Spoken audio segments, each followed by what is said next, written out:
Welcome back. Welcome back. Thanks for joining us here today. And we're back to we're getting close to the end of our series on wisdom literature. We are in the book of Sirach, the wisdom of Jesus, son of Sirach, or Ben Sira in the Hebrew, or Ecclesiasticus in the Latin Vulgate. We got through the introduction in chapter 1 last week. And when we dive in here in a sec, we're going to be starting with chapter 2. I am going to highlight before I ask someone to read when we look at this, if you would stop after about verse 10 for just a sec. The first 10 to 12 verses, depending on how they're numbered, show up in the Episcopal churches, regular calendar, but in none of the other churches.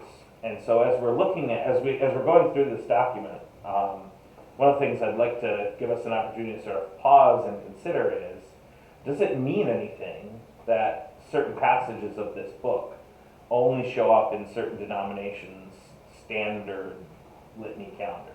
So is there something about these first 10, 12 verses that we're going to look at that somehow distinguish the Episcopal Church from other denominations? Because they do read it, and we don't. And the Roman Catholic Church doesn't, and the United Methodists don't. So I think it's at least a question worth asking. So can I get a volunteer to read chapter 2? Okay. Okay, thank you. Son, when thou comest to the service of God, stand in justice and in fear, and prepare thy soul for temptation. Humble thy heart and endure, incline thy ear, and receive the words of understanding, and make not haste in the time of clouds. Wait on God with patience, join thyself to God, and endure, that thy life may be increased in the latter end. Take all that shall be brought upon thee, and in thy sorrow endure, and in thy humiliation keep patience. For gold and silver are tried in the fire, but acceptable of men in the furnace of humiliation. Believe God, and he will recover thee, and direct thy way, and trust in him. Keep his fear, and grow old therein. Ye that fear the Lord, wait for his mercy, and go aside from him, lest ye fall. Ye that fear the Lord, believe him, and your reward shall not be made void. Ye that fear the Lord, hope in him, and mercy shall come to you for your delight. Ye that fear the Lord, love him, and your heart shall be enlightened. Want to stop there? Yeah. Yeah, sir. Yeah, it would seem that just something to notice as we go through here. My son or my child or my children tends to be Sirach's way of triggering the beginning of a new subject almost. So that's likely the stopping point. Is there anything in there that jumps out that seems odd for our church or the Catholic Church or for different denominations?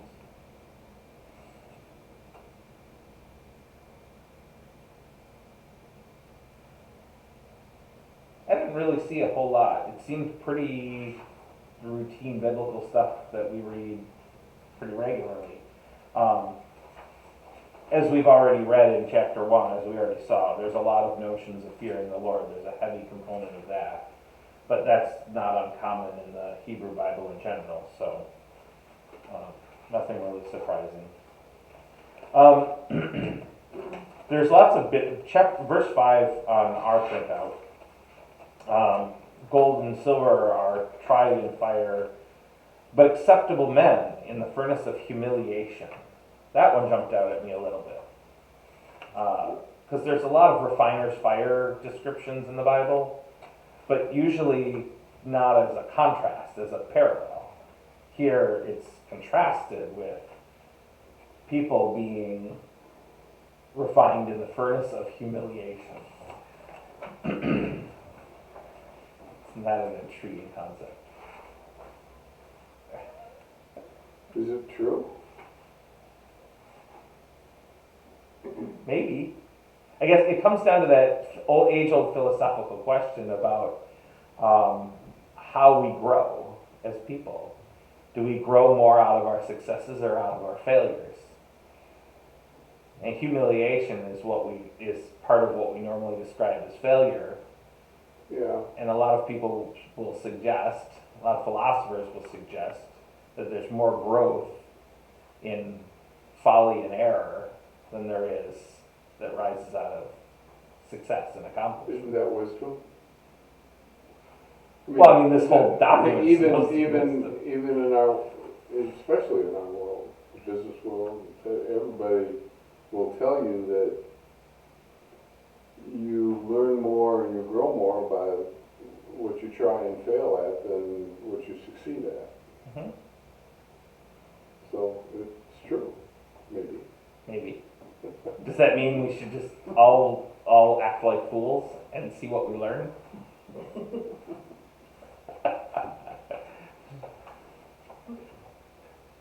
It's an I interesting don't think question. it's talking about acting like a fool. Well, It's talking in a way about, that you can be humiliated.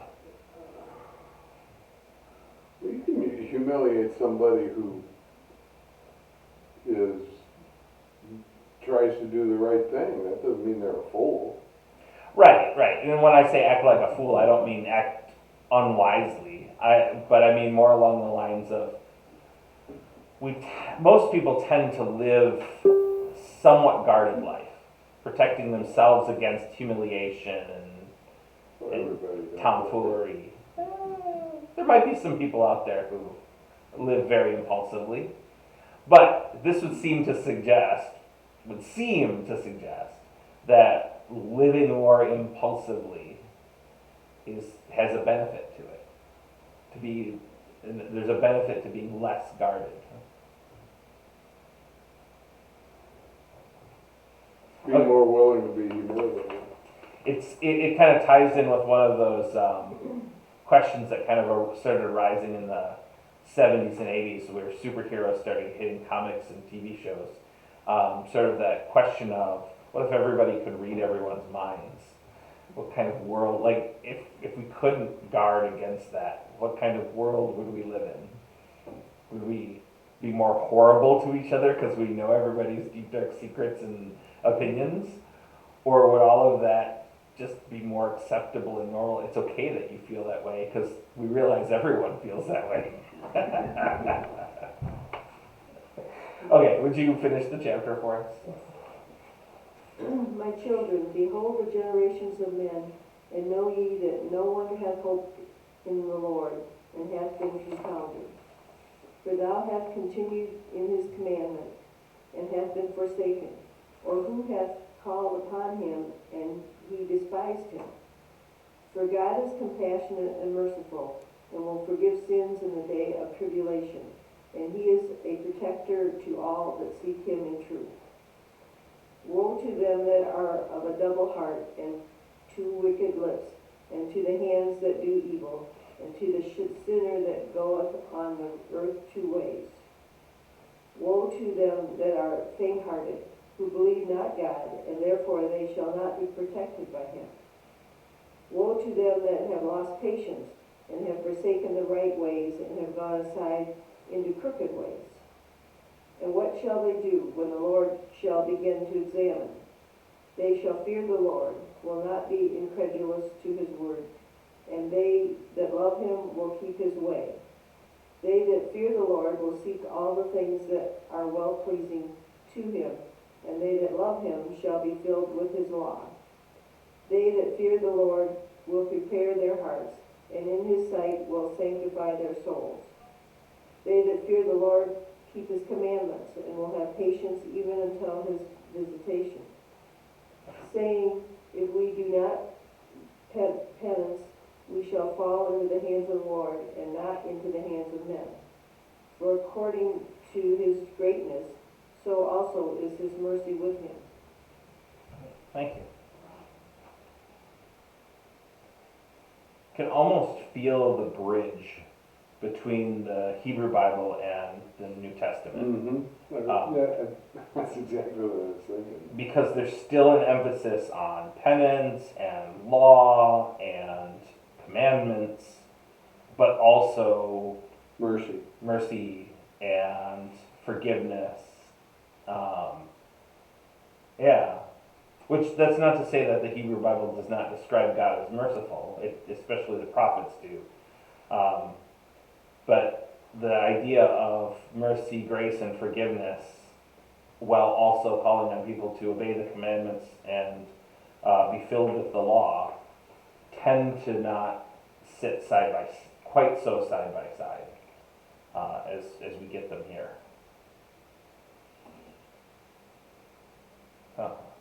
Anything else jump out odd or interesting? In verse 14, where it says the sinner goes on the earth two ways, Yeah. I don't quite understand that. It's being double-minded, or how to put it?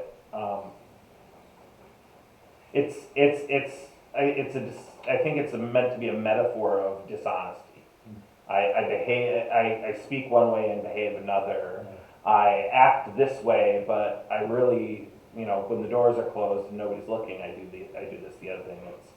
It's that being of two, not necessarily two minds, but two dispositions, which most of this chapter is reflecting a more specific, a more general concept of honesty and sincerity and truthfulness, right? Like, there's a lot of these.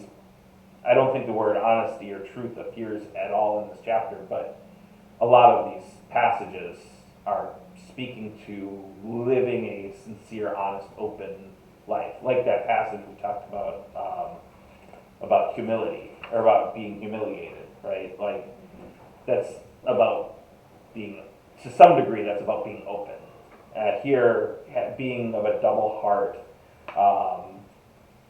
wicked lips, hands that do evil, going two different ways.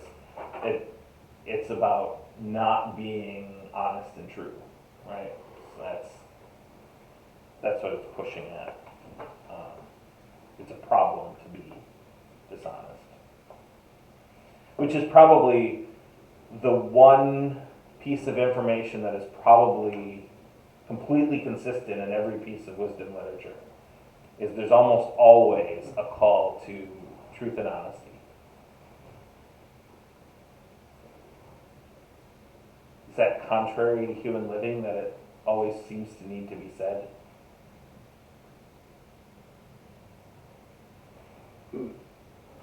Are most people straightforward and honest? No.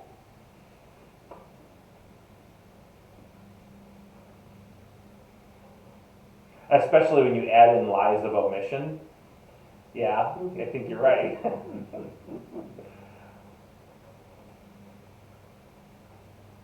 But we also have a tendency to complicate the way we engage in honesty and truthfulness by all the other complications of humanity.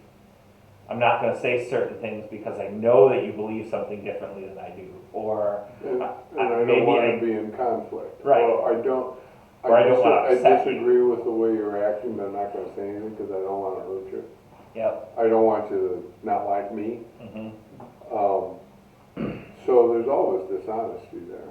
Or I don't want to hurt you. Or if a person is always blunt, they get a big reputation for being blunt. You know the old sort of sitcom joke of the wife asking the husband how she looks in this dress or whatever.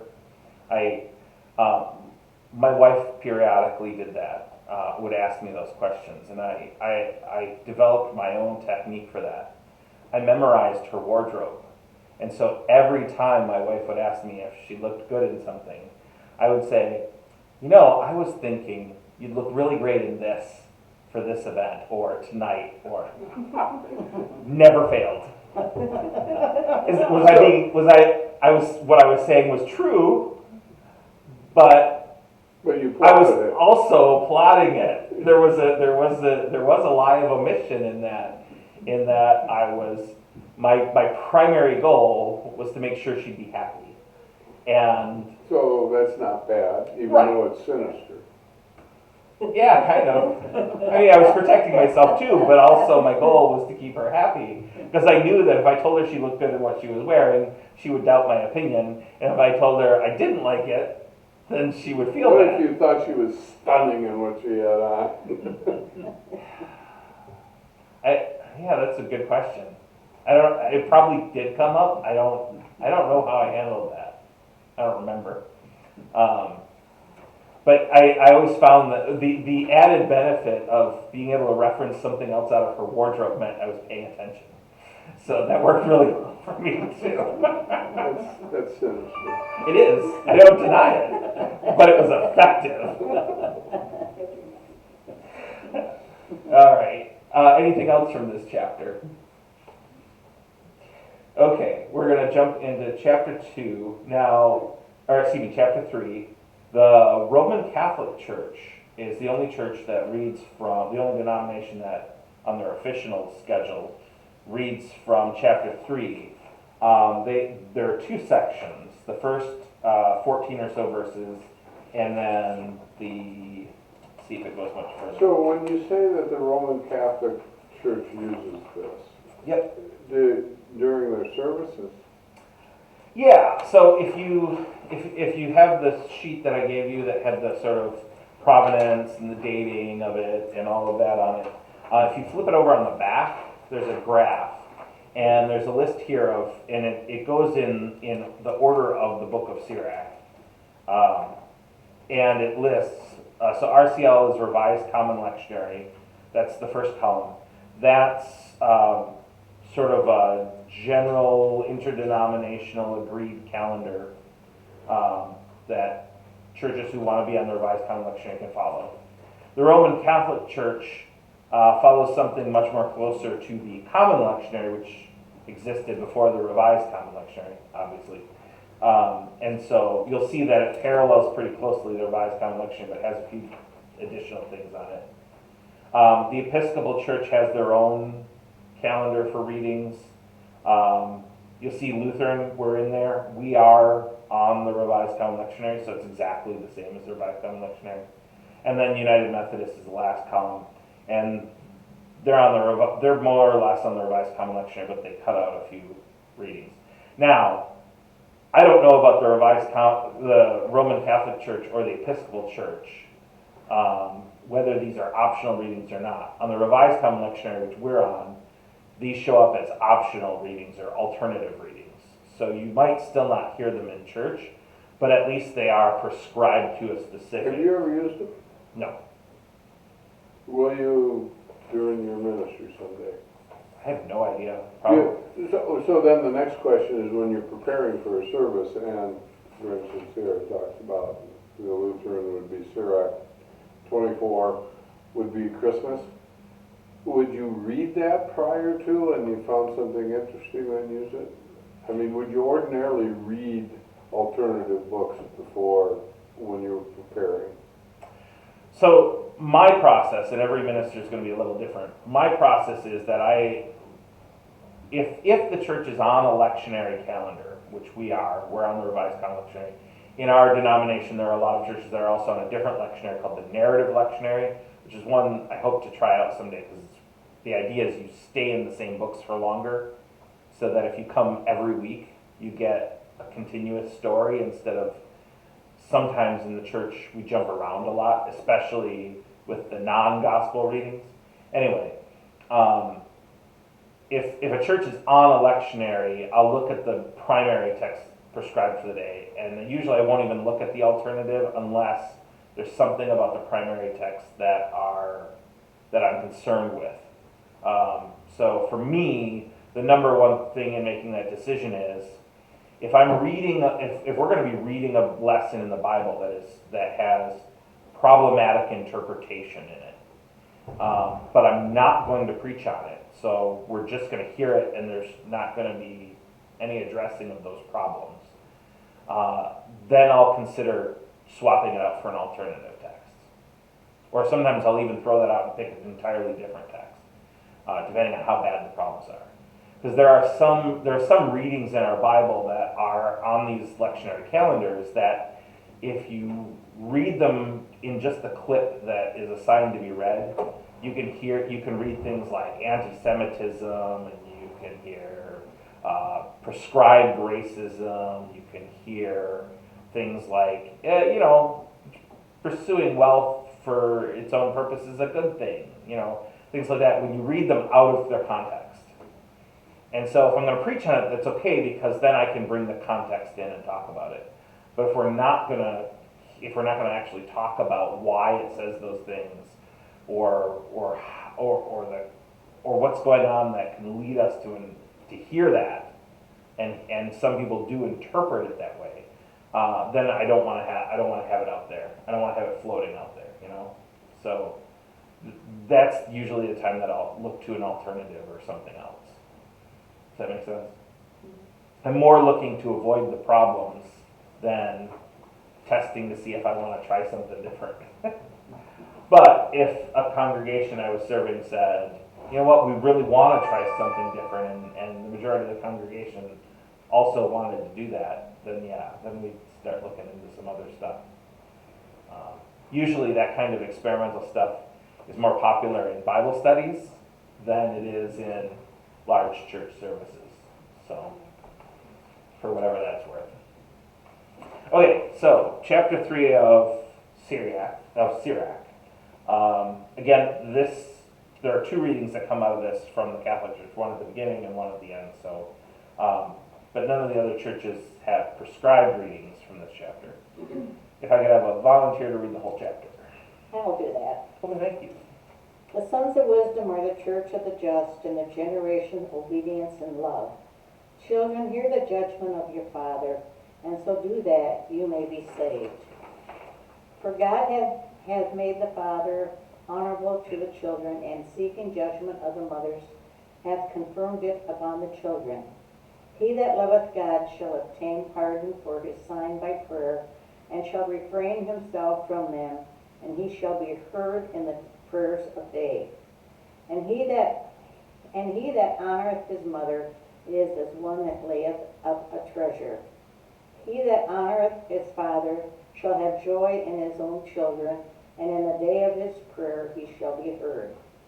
He that honoreth his father shall enjoy a long life, and he that obeyeth the father shall be a comfort to his mother. He that feareth the Lord honoreth his parents, and will serve them as his master that brought him into the world. Honor thy father in work and word and all patience, that a blessing may come upon thee from him, and his blessing may remain in the latter end. The father's blessing established the houses of the children, but the mother's curse rooteth up the foundation. Glory not in the dishonor of thy father, for his shame is no glory to thee. For the glory of a man is from the honor of his father, and a father without honor is the disgrace of the son. Son, support the old age of thy father, and grieve him not in his life.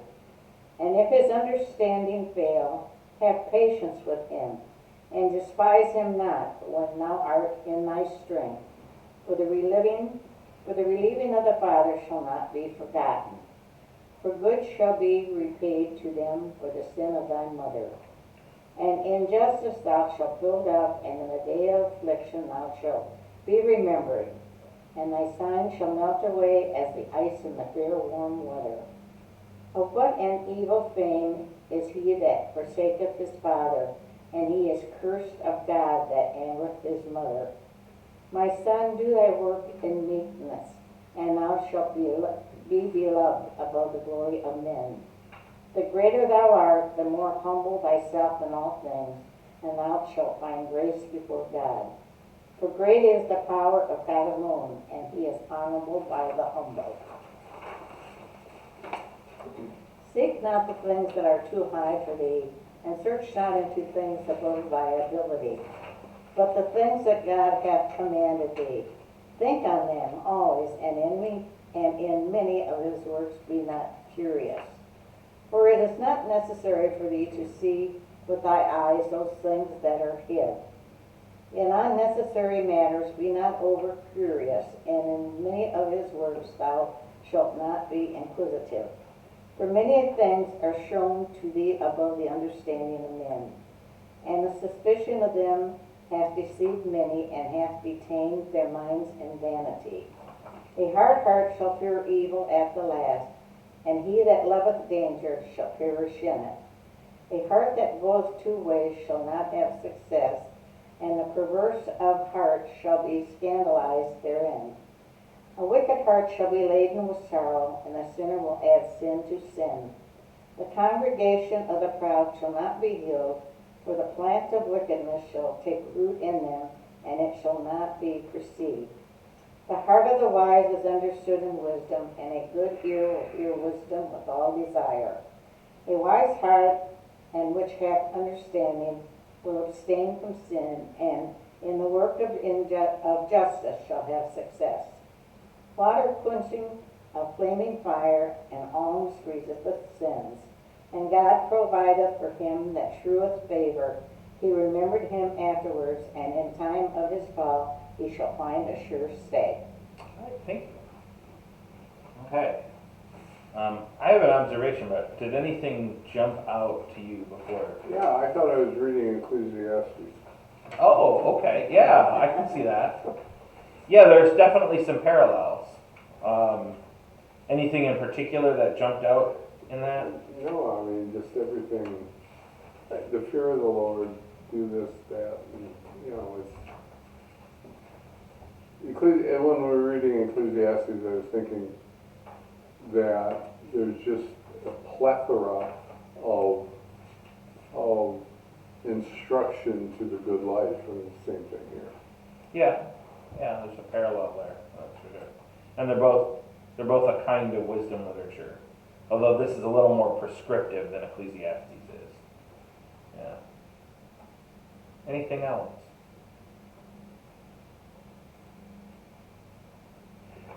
Anybody feel like you were in the middle of the Ten Commandments? Yes. Honor your mother and your father. So while you were reading, I pulled up the commandments, and I was puzzling over this. So chapter 1 had a lot to do with who God is.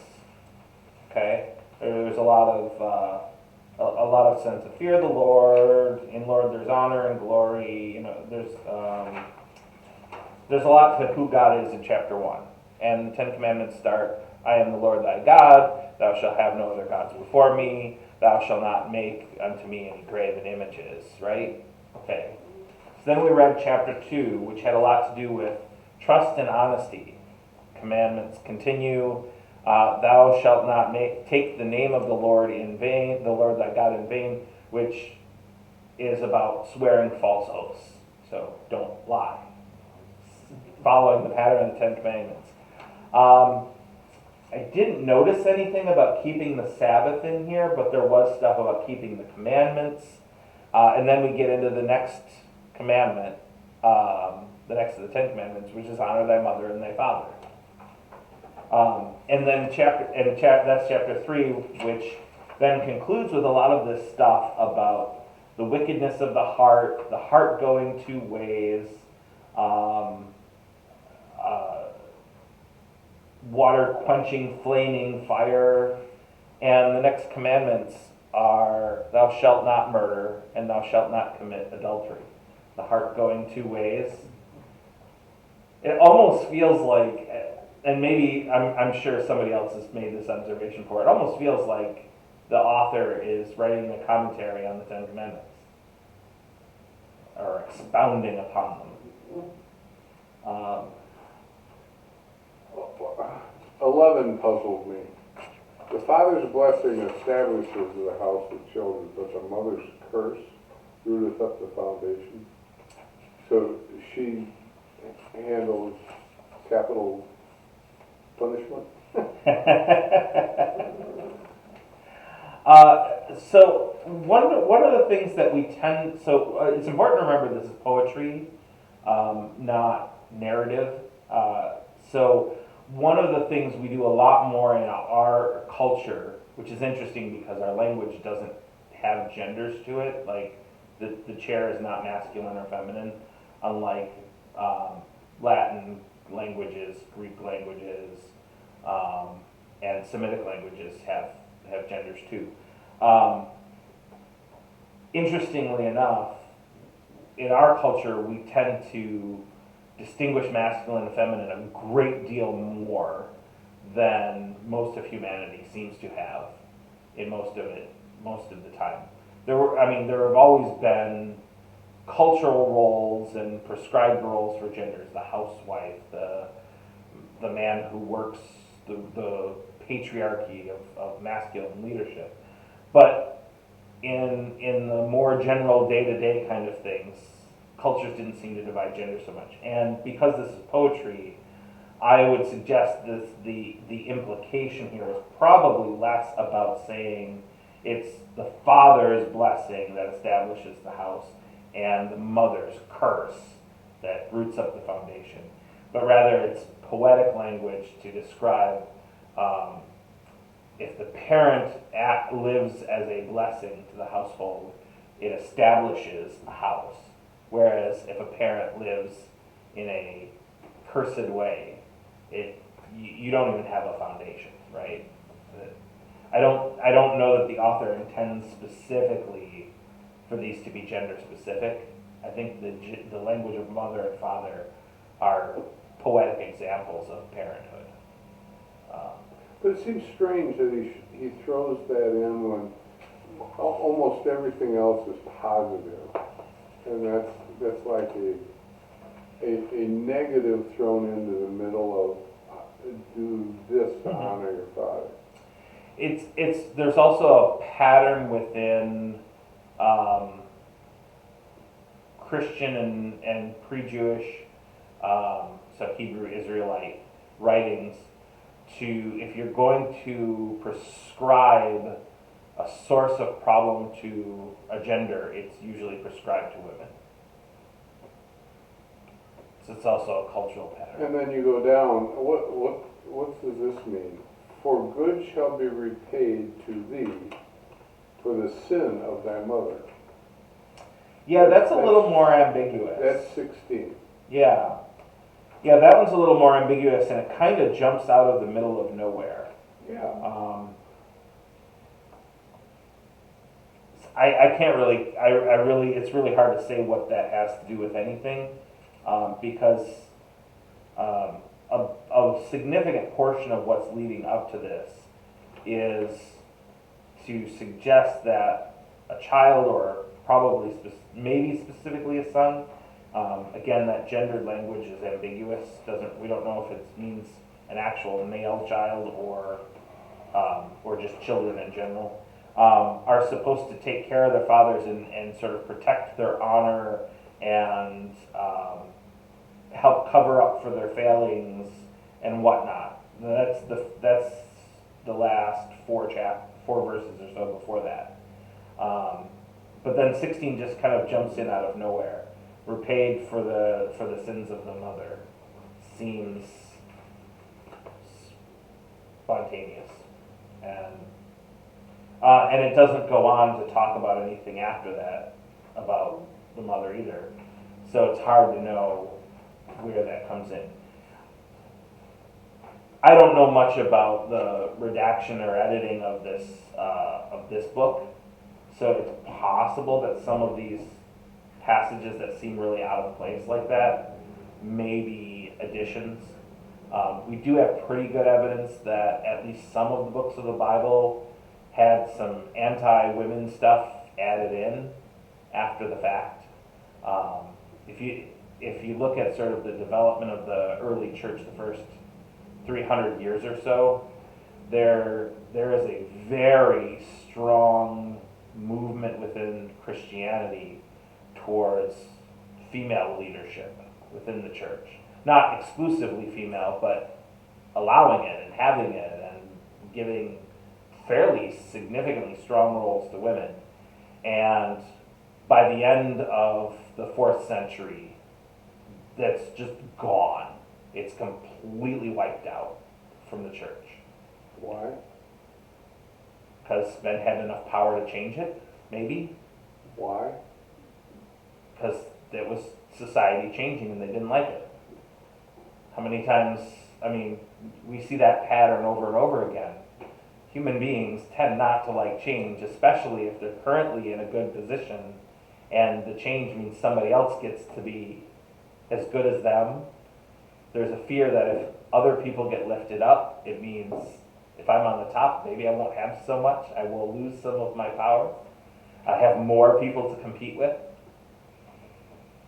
I think there is something within us as human beings where we are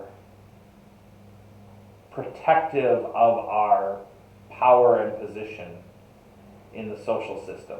So around 300 to 400 AD, the church became misogynist.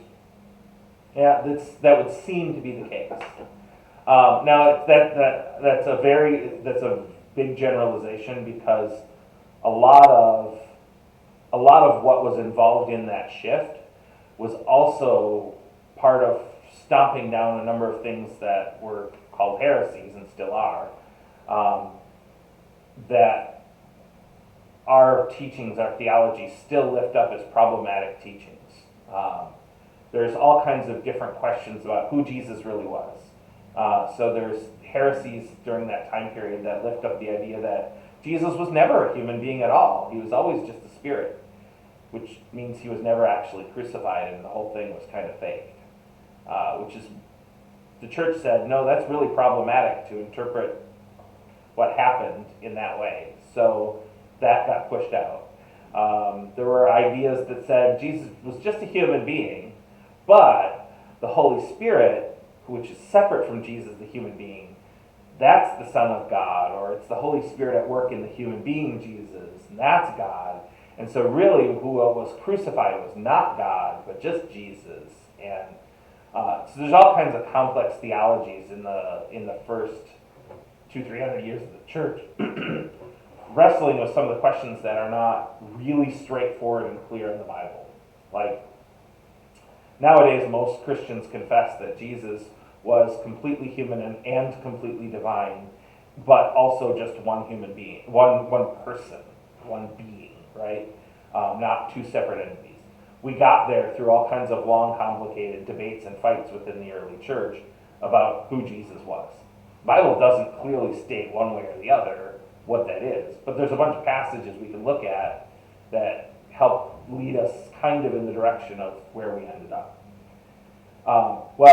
So a lot of those different sects within Christianity were particularly pro-female. One of the biggest, one of the most significant, and it really has never died out, it still exists today, is the Gnostic thought, which is Gnosticism in general. There were a bunch of different kinds of Gnosticism, but Gnosticism in general was the belief that there's something wrong or broken with the world, and Jesus coming into the world, and maybe the prophets coming into the world, and the whole biblical story was about the divine trying to convey to us some important piece of knowledge that allows us to escape the brokenness of the world. And therefore, it's our job to read and study Scripture so that we can figure out the secret answer that's hidden within the Bible. That's where Gnosticism comes from, because it's from the word to know things. If we can figure out what that answer is, then we will know how to escape this bad world.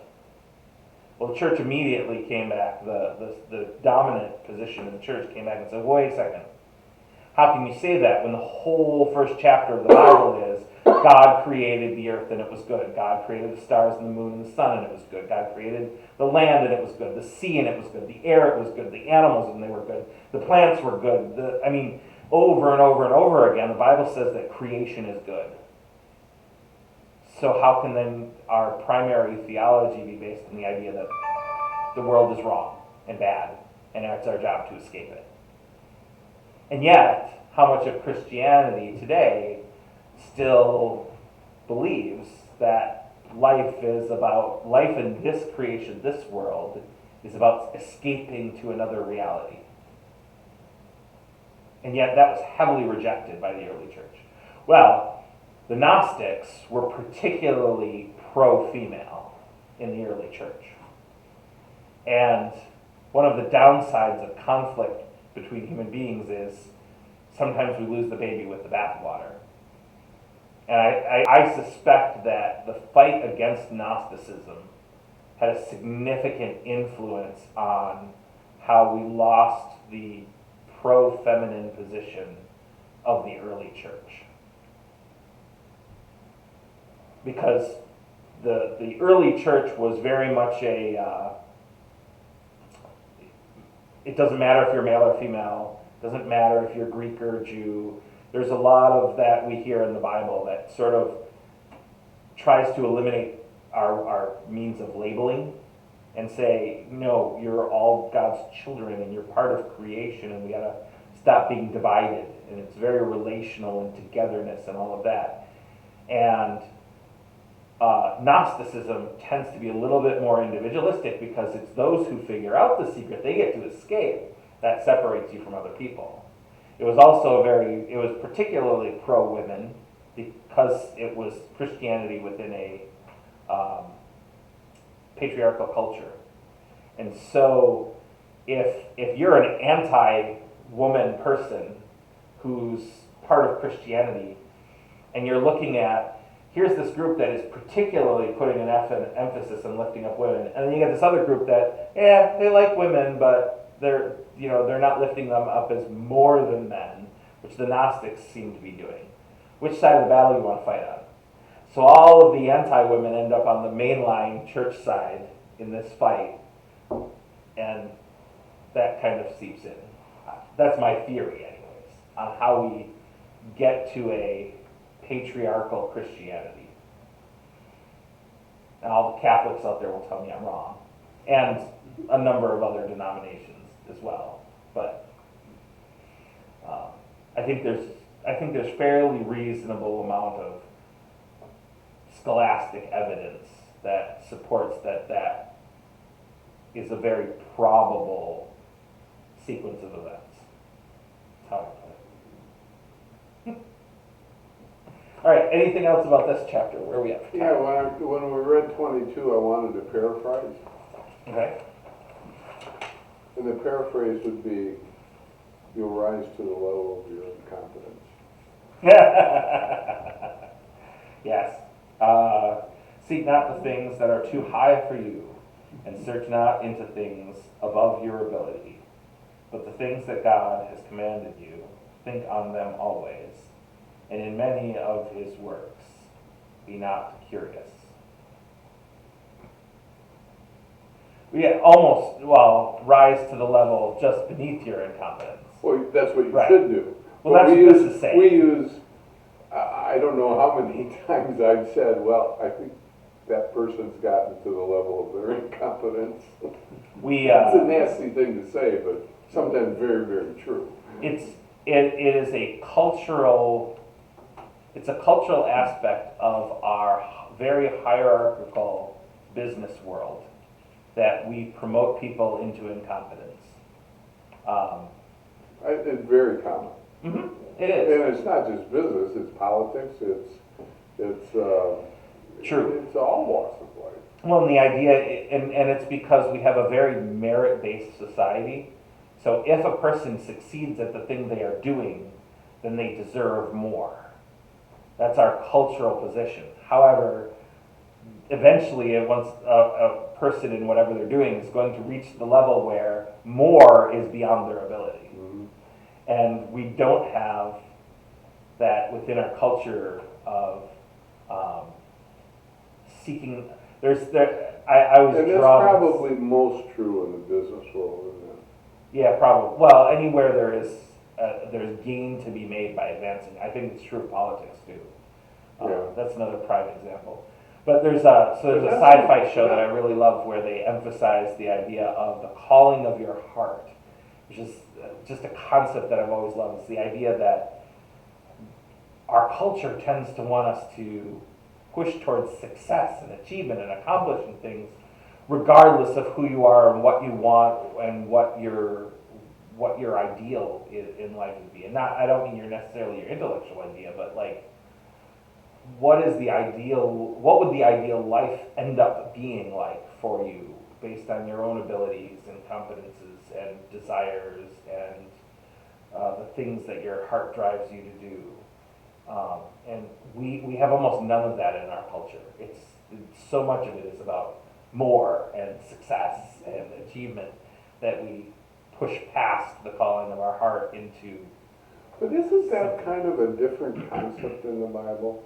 I mean, it's basically saying 22, 23, 24, 25, maybe 26, but they're all basically saying, don't be too curious, which is contrary to the way I live. But it's common classic wisdom. Curiosity killed the cat. We have the expression still today. We have the idea that you can be too curious. In the world of academics, that's not so much an issue. But we don't. I mean, yes, it's here. I guess I never thought of it in this way, which is quite interesting. Curiosity, and maybe this was the way I was raised, but it wasn't only my home, it was the institutions around me. Curiosity is good. You seek knowledge. It has a lot to do with how people are raised. I think in the United States, we have two different cultures. We have a culture that rejects curiosity in terms of actually learning and exploring and growing and knowing more. And we have a culture that is anti-intellectual. Well, is this anti-intellectual? I don't think it fits within the cultural paradigm of our modern day. I think the prescription here is not to avoid curiosity. It's to avoid excessive curiosity. It's also a world where you don't have rigid academics. There's no university.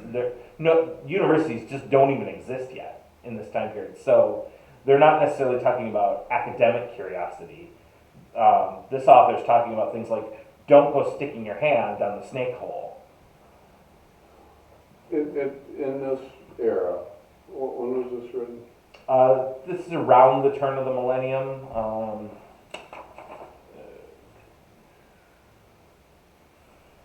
Maybe about a century or two, about 2 centuries before the turn of the millennium. And at that time, the source of education was basically the church. Well, there's no church. There's temple, and the source of education for the vast majority of people is your parents. It's only those people who either had a certain advantage or privilege in society, or were somehow identified as being particularly capable of being the students of rabbis or priests or whatever, who would get to go and learn from the temple teachers. But yeah, no, I would say the family unit was the primary source of education in this time period.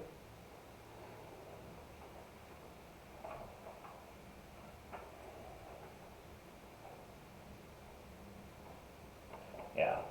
And the other component of this, and here's where, if you remember back to last week, we talked about how the cultural context of when and where this is happening is the tension between Hellenism and Judaism.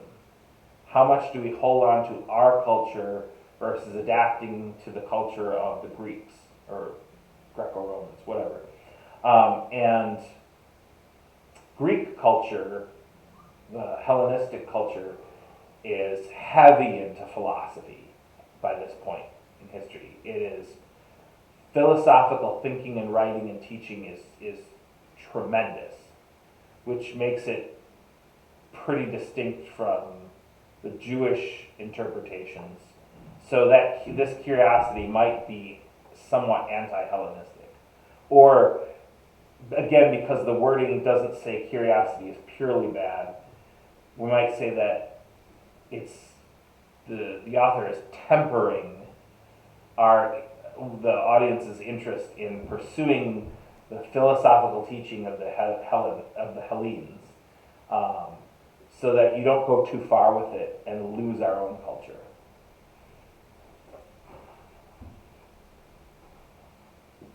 That's a big part of the concern there. Yeah. Okay. Yeah. Anything else?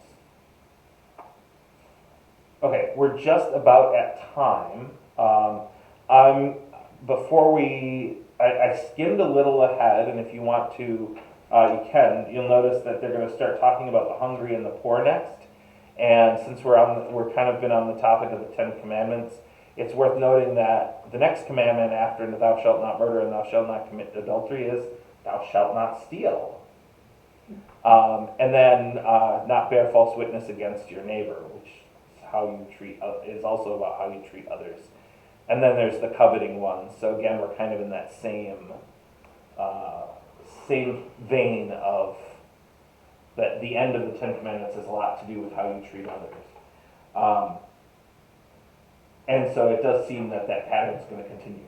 So it's interesting that this plays out a pattern pretty parallel to the 10 Commandments. So there you go. Next time somebody wants to do a Bible study on the 10 Commandments, you should go, oh, we should read the first 4 chapters of Sirach. We'll pick up with chapter 4 next time. For now, we're going to close with the Lord's Prayer. So if you join me. Our Father, who art in heaven, hallowed be thy name. Thy kingdom come, thy will be done, on earth as it is in heaven. Give us today our daily bread, and forgive us our trespasses, as we forgive those who trespass against us. And lead us not into temptation, but deliver us from evil. Thine is the kingdom, and the power, and the glory, forever and ever. Amen. Thank you all for being here, and thank you for joining us. We'll be back again next week for a little bit more of Jesus, the son of Sira. Peace out.